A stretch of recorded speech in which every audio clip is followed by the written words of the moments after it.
चलाच बनवू बोंबीलची चटणी. तर बोंबील मी असे बारीक बारीक घेतले आणि याला छान असं भाजून घ्यायचं 4-5 मिनटं.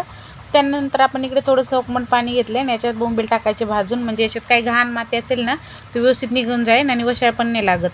त्यानंतर आपण इकडे कढई घेतली, त्यात लसूण ठेचून टाकला आहे, 2-3 हिरव्या मिरच्या टाकल्यात. लसूण थोडासा फ्राय झाला की 2 मोठे कांदे टाकायचे तर आणि थोडासा कढीपत्ता टाकला आहे. कांदा छान गुलाबी रंगावर भाजून घेऊया. त्यानंतर आपण याच्यात 2 टमाटे टाकायचे. तर कांदा टमाटा आपलं सॉफ्ट होण्यासाठी आपण 1 चम्मच मीठ टाकले.